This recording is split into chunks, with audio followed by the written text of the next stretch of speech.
Hello and welcome to Handout 4, where we continue to discuss calculus additions to an introductory physics class on electricity and magnetism in modern physics.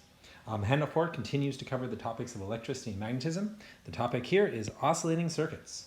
Unlike Handouts 1 and 3, we're not going to be talking about fundamental ideas like voltage and fields, magnetic and electric, but we're talking specifically about circuit elements that employ these principles.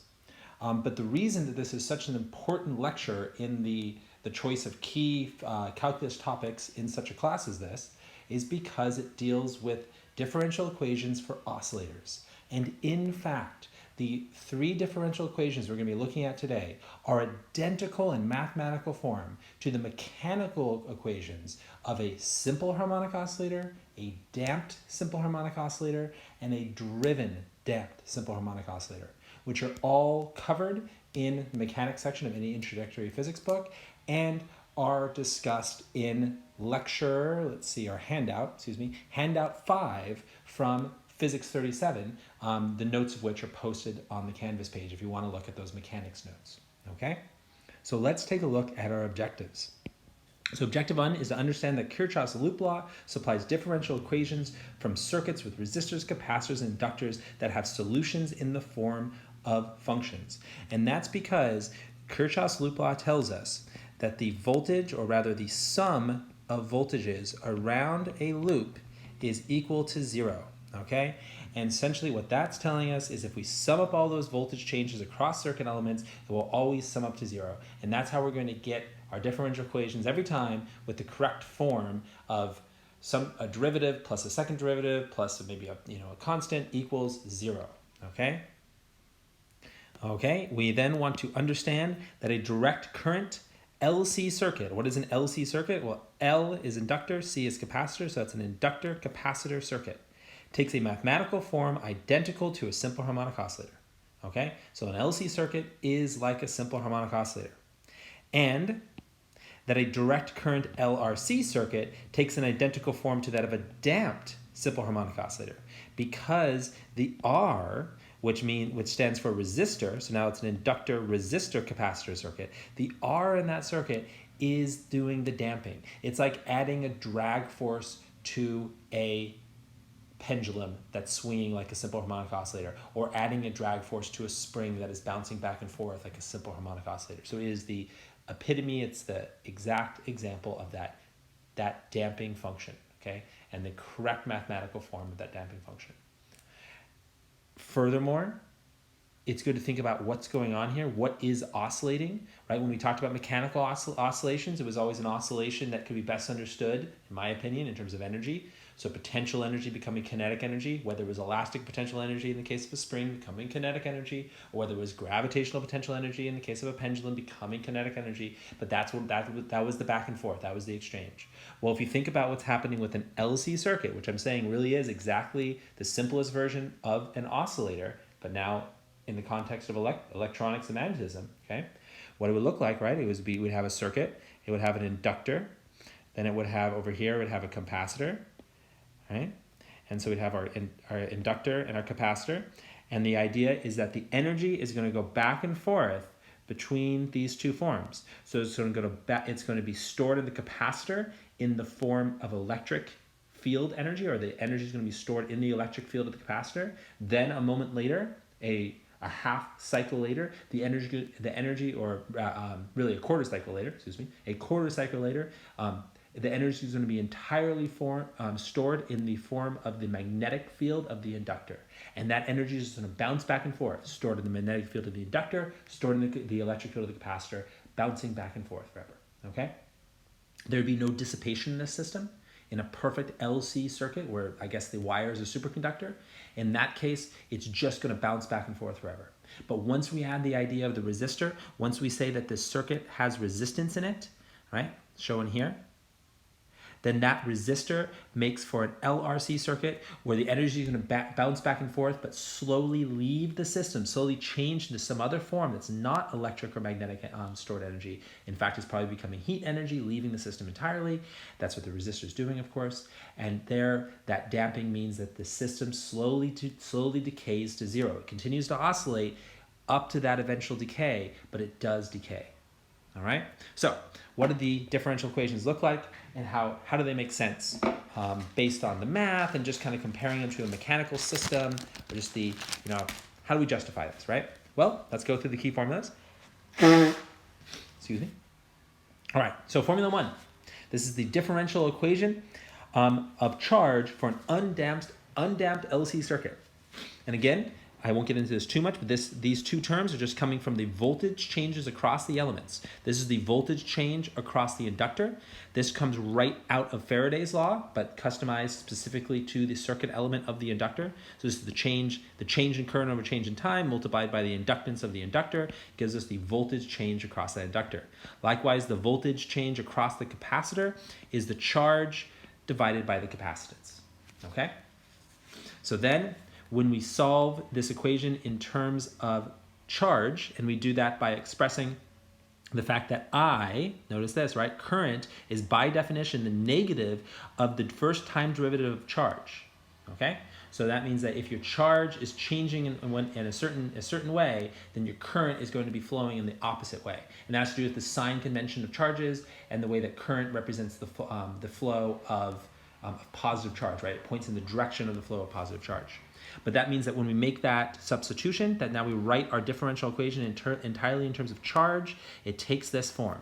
And again, if you go back and you look at a simple harmonic oscillator, you'll see that it's the same equation. The only difference is that all the K's are X's, okay? And instead of inductance and capacitance, it's going to be some constant of the system, most likely the spring constant or a small angle in the case of a pendulum, okay? And also, I'm not going to, mention this parallel with mechanical systems throughout this entire handout, but I just want to do it up front so you can kind of be motivated, kind of see that connection if you are interested in it. Okay, but so there's our simplest of our 3 differential equations, and now it is going to have a function, a charge function that's a function of a function of charge, right? So it's charge as a function of time. Okay, so it's a charge function. And that charge function is a solution to the differential equation. Okay, so again, if you haven't seen differential equations for a bit, the idea is that you have a function like this, and then you can substitute it into the original differential equation, and it will satisfy that equation. It will make the equation equal to 0. It'll make it a true equation. That's the whole point. Okay, just like solving in a more traditional algebraic expression for x, but here we're solving it for a function rather than just for a variable. Okay, all right, so there's our proposed solution. We'll talk more about that in the examples. Okay, and then this next step is just showing that often you don't care so much about the charge in a circuit. In an LC circuit, you might care about what's happening with the current. And if you wanted to find an expression for a current, you would simply take the first derivative of our charge function to get your current function. Okay? Now on to our second differential equation. This is the differential equation of charge for the damped LRC circuit. Okay, it's damped because now it has resistance. It's more realistic. Okay, notice that the differential equation has an extra term. It's got the IR term that just comes from Ohm's law. Of course, that's the voltage change across the resistance, or excuse me, the resistor. And the proposed solution to that differential equation is this right here. Quite similar to our proposed solution, but it has this other term, right? It has the exponential decay term, okay?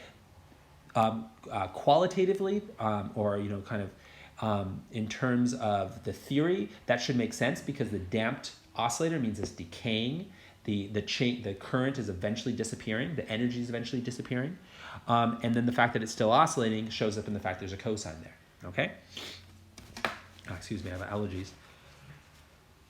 Of course, I just kicked in when I started this video. Okay, all right. So again, a bit more complicated, but very similar looking form. And our final differential equation is that of the damped driven AC, so that's alternating current. That's just what it's being driven by. That's the voltage source. We don't talk about DC LRC circuits, but we do talk about AC LRC circuits. And that means that it's not going to be equal to 0 exactly. I mean, it could be. You could obviously put this term on the other side and then still use Kirchhoff's loop rule to say that all the voltage change equal to 0. But this is our voltage ramp. That's the source that's continuing to put energy into the system from some power outlet, for example. And the idea is that this type of differential equation is obviously quite a bit more complicated. The solutions are quite a bit more complicated, and it allows for the idea of resonance, because if you take that external frequency and you match it to the natural frequency of the LRC circuit, the frequency it had before back when it was equal to 0, before you added the driving source of voltage, well, then you get what's called resonance. You get a maximum amplitude of voltage and current. So that's something that you can get into. That's a whole LRC circuit topic. That's kind of what often people mean with LRC circuits when they talk about resonance, when they talk about kind of tuning the circuit. But it's a topic in and of itself, so it's not going to show up in any of the examples or the homework. Okay, I just wanted to mention that it is naturally kind of the final of the differential equations. There's always kind of the big three: the simple harmonic oscillator, the damped simple harmonic oscillator, and the driven damped simple harmonic oscillator. Okay, but our focus is going to be on the first two, the damped and the undamped. All right, so let's get right into our first example. So I ask you to find the form of the frequency of an LC oscillating circuit and what value that frequency would have if the inductor had an inductance of 3.415 millihenries and the capacitor had a capacitance of 9.54 nanofarads. Okay, so this is a LC oscillating circuit. Resistance is not mentioned, so we know that this is an undamped circuit. So we're going to be using the first of our differential equations, this one right here. And I say to find the form, okay? Well, we're going to find the form with direct substitution. So we're going to take the equation, the differential equation, right? So the second time derivative of charge and then charge over LC equal to 0, okay? Again, just coming out of Kirchhoff's loop law. And then we're going to take our proposed solution, right? Because we didn't really come up with that solution, right? I'm just proposing that solution. But we're going to use what we know about taking derivatives to show that that solution works.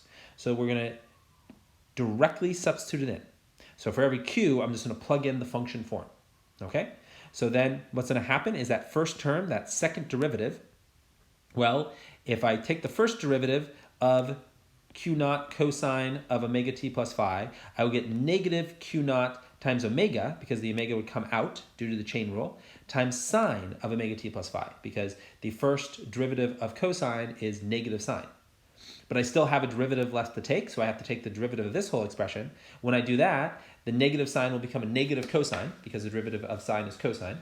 And by the chain rule, I'm going to pick up another omega, so it'll become omega squared. Okay, so that's what the first expression, first term becomes. So now we only have to take a look at the second term that doesn't require any derivatives. It just is simply a matter of plugging it in. Okay, so then we'll do that. All right, so here all I've done is just plug in for Q with the function form.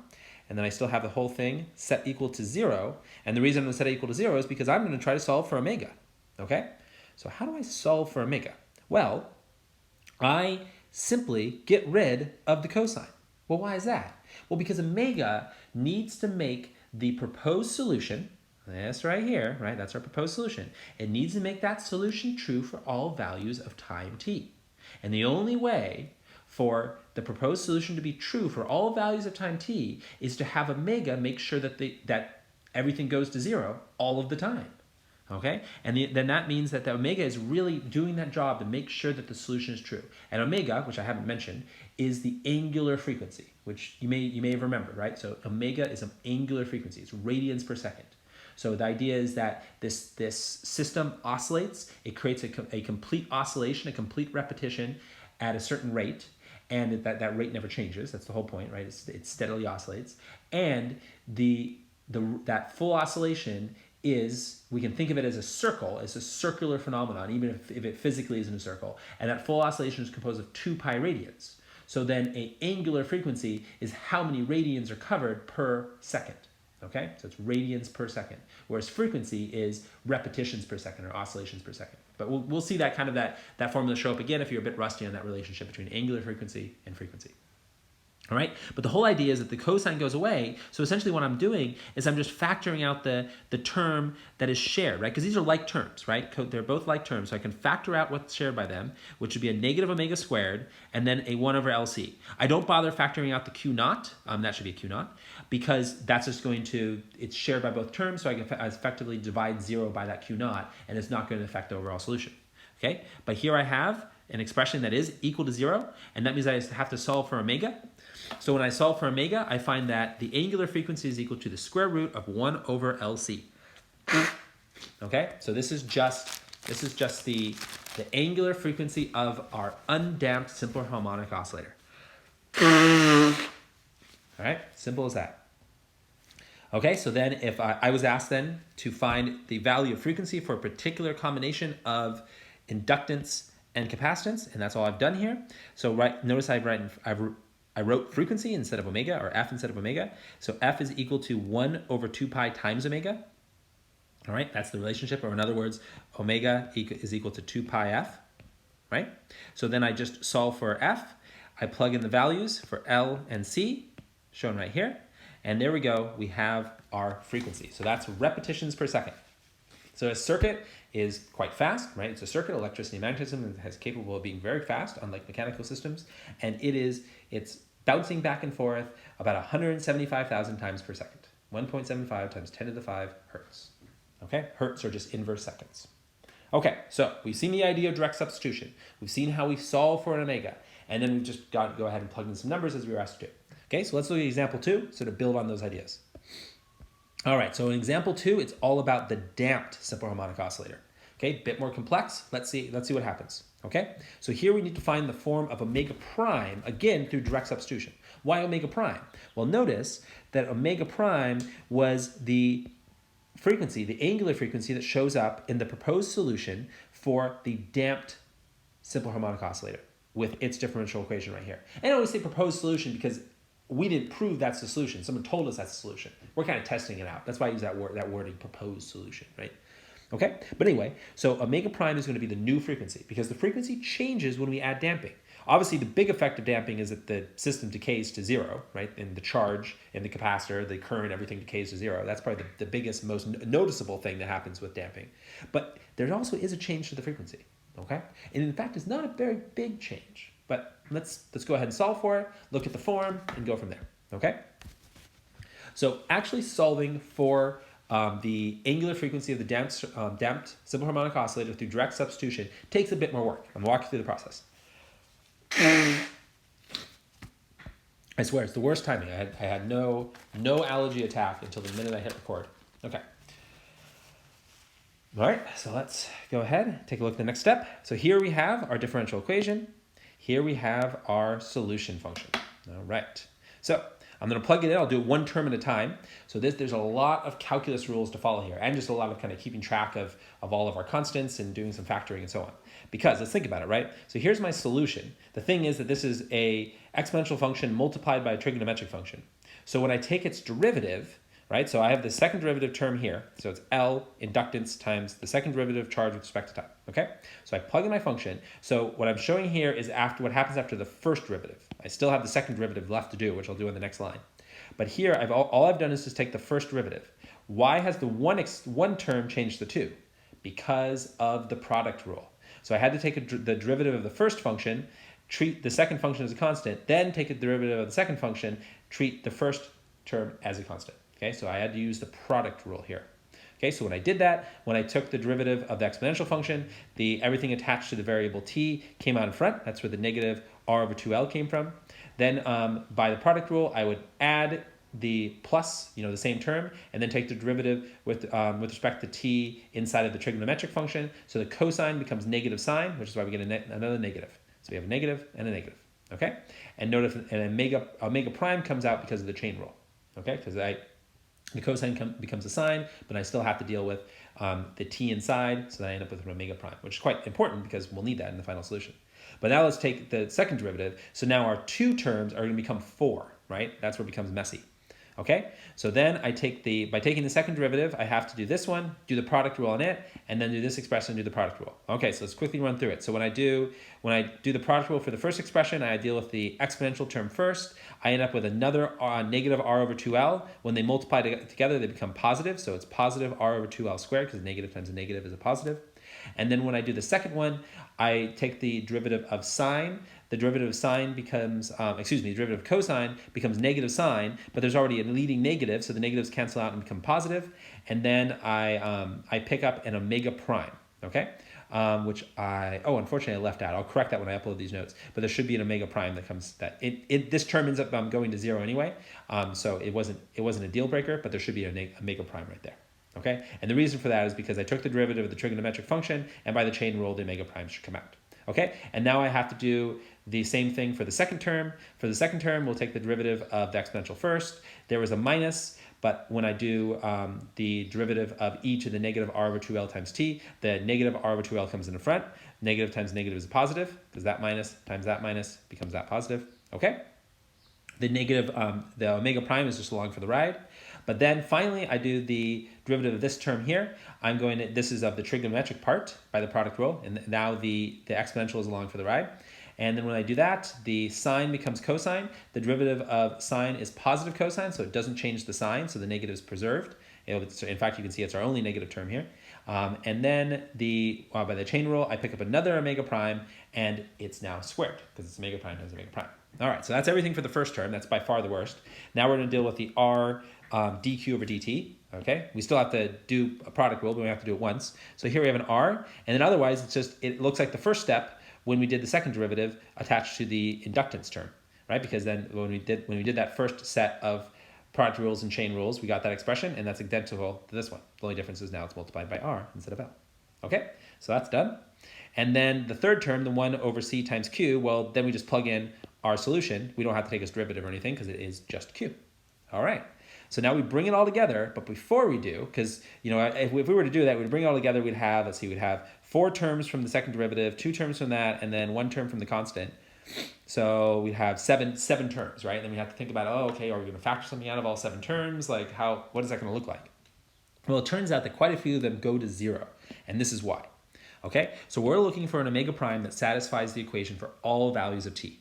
Okay, so omega prime must make this function solution satisfy the differential equation for all values of time, including t equals 0. Well, it just so happens when t equals 0, sine of omega prime t plus phi also equals 0. So if that's the case, then we can actually say that all of our sine terms are going to go to 0. So let's find them all. Okay, so we got 1 here, we have 1 here, we got 1 here. Okay, so these 3 terms all go to 0. So that's going to reduce our number of terms from 7 to 4. Okay, so let's take a look what that looks like. All right. Let's do it. Okay, so thus our original differential equation with direct substitution becomes this right here, right? So here are our 4 terms, right? The first cosine term out of the double derivative, the other cosine term out of the double derivative. Okay, this is the one with the omega prime squared, the only one, right? This one, okay, and then there we go. So notice that all the other terms that just had an omega prime, which were all the ones of sines, they all went to 0, which is important because we need to solve for omega. We need to get something that looks like a square root, so we can't have a mix of omegas and omega primes. I mean, we could, I suppose, if we use the quadratic formula to solve for omega, but ultimately we don't have to, okay? So, same sort of argument. These are all like terms. They all just have a q naught and e to the negative r over 2l times t and a cosine. So they all share that. So we can factor that out of all of them. And then this is what's left. Okay? So the only thing that's going to allow this equation to be true for all values of t, right, because these are both functions of t, is the thing in parentheses. So we just have to set the expression in parentheses equal to 0 and then solve for the angular frequency omega prime, the damped angular frequency. Okay, so then I just set up and do that, right? So again, that just goes away. And then when I set it equal to 0, I'm going to move these terms over. So what I'm going to do is my negative L omega prime squared term, I move that one over to the right-hand side. So it becomes positive, okay? Then I leave my 1 over c, which was just positive. And then I look at these 2 terms, which are like terms, right? So essentially I have a positive 1/4 r squared over L and a negative 1/2 r squared over L. Well, when you take 1/4 and subtract 1/2, you get negative 1/4, right? See it? Okay. And so then I just divide both sides by L. So my 1 over c is going to become 1 over LC. And my r squared over 4L will become r squared over 4L squared. Okay? I thought I had the square in there. Obviously, I left it off on that step, but it should show up in the next step, and I'll correct it. Okay? So then this is our expression for omega prime, but with a correction. I just want to finish what I'm doing, and then I'll correct that value in there. Okay? All right, so let's go to the next page. Okay? So now we have a damped and undamped angular frequency. So we've gone through the trouble through direct substitution into the differential equations to find expressions for undamped omega and damped omega. In other words, omega and omega prime. All right, so here is our undamped omega for the LC circuit, and here is our damped omega called omega prime for the LRC circuit. All right, so they're slightly different, right? So the effect of damping, the effect of adding the resistance is this right here, right? That's the only thing that really sets them apart. Okay, and now the question is we want a 0.25%, so not a big change, right? A 1/4% change, and we see that omega prime is always less than omega. So in other words, the damped frequency for a unchanged value of inductance and capacitance, or for an unchanged value of L and C, will always be less than the undamped frequency. So damping always slows down the oscillation, okay? Because adding that resistance, adding R, only can make omega smaller compared, only makes omega prime smaller compared to omega. Okay, so in other words, we know that our 0.25% change is a reduction. So that means we're going to set up an equation where we're going to have F prime equal to 0.9975 times F. Where did that come from? That just came from changing the 0.25% into a decimal. That's it. Right? So that's the idea. If you have a 0.25% reduction, that's the same as multiplying by 0.9975. Okay? So then I just set this up. I'm going to write the both the frequencies in terms of converting them over from angular frequencies. It's just a matter of dividing by 1/2 pi. But I'm doing that to both sides, so it just cancels out, as you can see. Okay? So ultimately, I'm going to have this damped frequency equal to 0.9975 times the undamped frequency. And I'm just going to solve for the R that makes that true for the particular values of L and C that we were given. Okay, so let's continue with the algebra. So we're going to square both sides. That's all I've done here, so you can see. All right. And then carry on over here. So here's the first time. I thought I'd gone back and corrected it. Obviously, I think I know what happened. So again, I'll fix it. But so you see here that I kept writing 4L, but that's wrong. It should be 4L squared. And again, that came from this step right over here. When I was solving for omega prime, I had divide both sides by L, right? And you can see then the L showed up here, but I forgot to put the squared. Okay, and now it finally shows back up in the notes here. And what I will fix it in the video, but at the very end. Okay, so let's go ahead and show the next step. Okay, so now I just isolate R. So I multiply both sides by 4L squared, which cancels out with the L in the denominator, leaving an L in the numerator. And then I got my 1 minus 0.9975 squared, and that's just the way it ended up being solved, is to isolate R. Okay, so this would be a general expression for any LC circuit where you're adding a resistor and looking for a reduction of 0.25%. And if you wanted a different percentage reduction, you would just have a different number here instead of 0.9975. For example, if you wanted a 1% reduction, it would just be 0.99. Okay, but it would still be squared because you had to isolate the R. All right, so let's plug in the values we were given. We were told we had 350 millihenries, which just becomes 0.35, and we were told that we had 1,800 picofarads. Well, 1,800 picofarads is the same as 1.8 nanofarads, so I have 10 to the negative 9. All right, so when I do that and I solve for R, I get a value of 1,970 ohms. Okay, so let's think about that. That's a lot of resistance, right? Almost 2 kilo ohms, almost 2,000 ohms of resistance. And that's just to get a 0.25% reduction in frequency. So adding resistance to an LC circuit and making it a damped LC circuit doesn't change the frequency too much. Okay, so let me make that correction, and then I'm going to kind of make some notes about the homework. So here we had, let's see, so that was correct there. The square needs to be there. The square needs to be there. And then the last place that I forgot it, most importantly in the box, right there. Okay, good. Right, so that's all fixed. Thanks for bearing with me. Almost. There's one there. Cool. Okay. So again, a lot of resistance doesn't change omega, doesn't make omega and omega prime that different. Okay. So what are you going to be doing for homework? Okay. So you have one question here where I ask you to just with direct substitution show that this is a proposed solution. Okay. So show that the current form through direct substitution, so the same technique that I used in both examples, that it works, right? So you're just going to plug it in and show that it's a true equation. Okay, so kind of use the same ideas and make it work. And then this actually is a driven LR circuit. Okay, so I chose that because it's a bit easier than a driven LRC circuit. So it's just kind of a particular version that would make the algebra and kind of the process of plugging it in not too tedious. Okay, so that's good. And then you're going to, in that process, you're actually going to find the phase difference between the current and the voltage source. Okay, so go ahead and think about as you plug that in, and then you kind of use the properties of trigonometric functions, you're going to find out what is the phase difference. And the reality check there is, if you look at LR circuits, you look at RC circuits and so on, you can easily find that those phase differences. The idea of, does the voltage across or does the current across an inductor, does it lead by 90 degrees or does it lag by 90 degrees? And same sort of thing, does the current across a capacitor, does it lead by 90 degrees or does it lag by 90 degrees? I asked that question because that should kind of sound familiar, because when we talked about inductors and capacitors in AC circuits, because this is an AC circuit, as you can see from the voltage source, we talked about the idea of current across those circuit elements leading or lagging behind the current coming from the source, all right? And that was the same idea that came up with phasor diagrams and resonance. So you're gonna use that as a reference, because then you'll know kind of what phi to expect when you're actually going through the steps. Okay, so that's problem one, just a simple proof. Problem two is a bit numerical, a bit more numerical. Here I ask, what resistance R should be connected in series with an inductance of 220 millihenries and a capacitance of 12 microfarads for the maximum charge in the capacitor to decay to 99% of its initial value in 50 cycles. Okay, so there you're simply going to be using the solution to the differential equation that I gave you.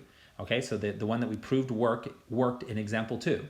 You're going to be plugging that in, and then you're going to be using the exponential decay part to find out, the correct value of R that's going to make a reduction in amplitude of 50% within, or 99%, within 50 cycles. Okay, so you can think about how you would do that, right? You find out how you can find the period based on the angular frequency, and you can find the angular frequency, based on the form that we're given, and so on. Okay. Now here, notice though that you're going to be using omega equals omega prime. Otherwise, you have too many unknowns, too many kind of interdependencies. So that means that you're going to assume that the frequency didn't change much. You're actually going to, so when you solve, you're going to basically, for your omega, you're just going to use 1 over LC. So you're already given L and you're given C. So you can find omega, and then you can just find the frequency, which is just going to be 1 over 2 pi times omega. And then you can find the period, and the period then is just going to be 1 over the frequency, which is just going to be 2 pi over omega. Okay? And so that's going to be your period. So then 50 cycles is just going to be 50 periods. So right away you can then find a value of t and then plug that into your exponential decay. And so you'll be good to go there. But there's the thing. When you made that assumption, you knew it wasn't exactly true, because I just showed that by adding a 2 kilo ohm resistor to an LR circuit and making it an LRC circuit, a damped oscillating circuit, that I actually did change the frequency. Okay? Of course, I added the big resistor and I only changed the frequency by 0.25%. So what you're going to do in part B is you're going to find out how good was your assumption. So what percent error is there? So what you found an R that worked on the criteria that you were asked to solve for. That's the decaying criteria. But then you're going to take that R, compare the two omegas, and do a percent difference between them to find out how close your assumed omega is to the true omega. And the true omega would be the omega prime, and then your assumed omega would be the one that's just 1 over LC. Okay? All right. So that should be interesting. Of course, ask me throughout the week if you have any questions. And this is the last set of notes, the last handout before next week's exam. So the exam is going to cover handouts 1 through 4.